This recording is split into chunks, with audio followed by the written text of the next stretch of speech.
Right, so we're coming towards the end of this now, and as you can see, I've been through and I've finished my beetle by colouring in this side over here.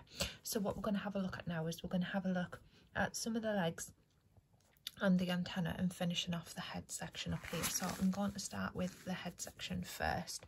So I'm going to zoom in for you, not too close, I'll move it up a bit so you can see a little bit more of what I'm doing here. Okay, so it's a similar colour to what we've got in the back, so I'm going to use my shades of brown. So I'm using that yellow ochre shade, I'm going to use the brown, I'm going to use my red, and I'm going to use some black to add in some tone in that as well. Okay, so just because I do like to start with lightest colours first, I'm going to go in with my lightest colour. And again, you went and rubbed out all of your guidelines, but I didn't, because I was just doing one section at a time.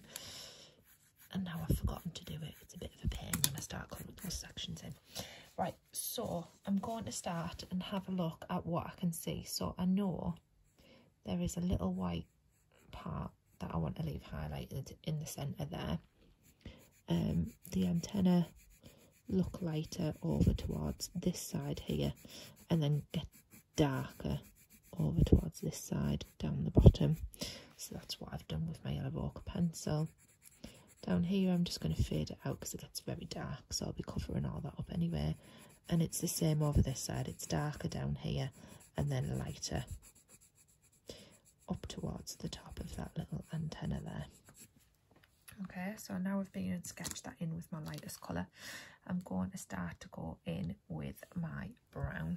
Okay, so dark all the way from the bottom, so where it touches the head to up here is very dark brown,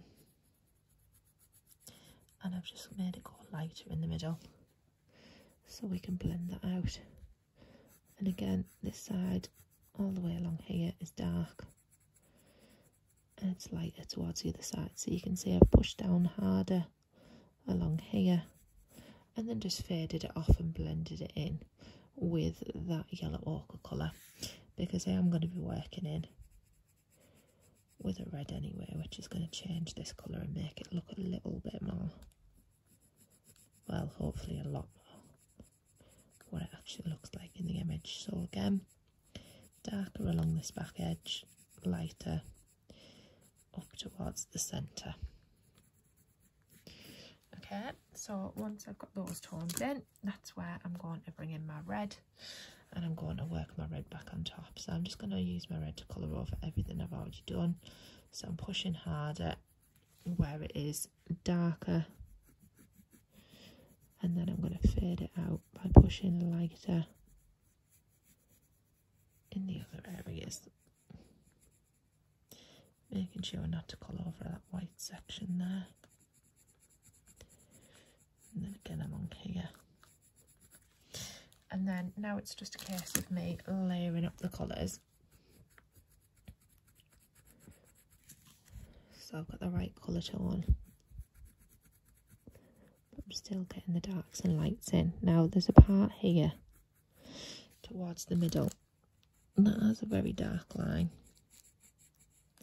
so I'm going to draw that in as well, because that gives it some more of that 3D-ness. And I'll go and put all of the little finer details in with the black, like I say, to start off with. I just want to get the tones in, matching the tones as well as I can. I don't think this colour is quite what I wanted yet, so I've grabbed an orange. There we go, we're starting to get there now. That starts to look a little bit more like what I think it should look like.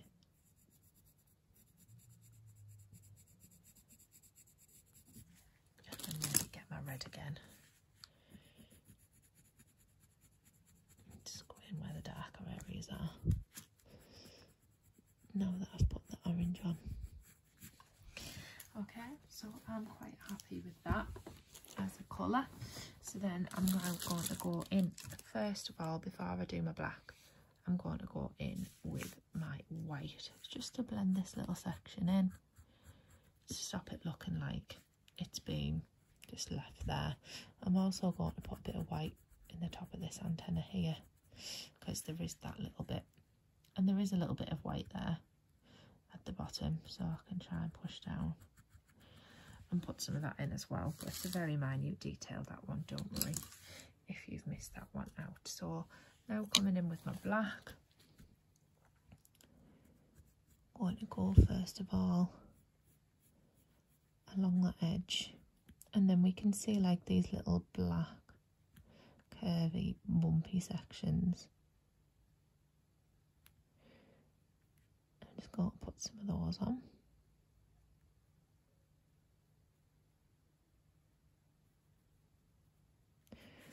And again, lightly colour along that darker edge there with my black. I haven't pushed very hard for that bit at all. And then I'm going to come in and do the same for this top section. Putting the little black lumps and bumps into the edge there. And then I'm going to work on shading this section. So as I come up, pushing lighter with my pencil. And you'll notice I've not actually drew around the whole shape of the antlers or the antenna, whatever you want to call them, in black, because that's not what happens. Up here it gets really light, so up here it gets really light. I've left the gaps so it doesn't look like I'm just drawing a big black outline around my image, because that doesn't tell us anything. That just makes it look like you might have made a mistake, so you've tried to cover it up. So it's probably better not to do that than to do it. And there, I'm just going to shade gently along those parts there. Okay, and I would call that the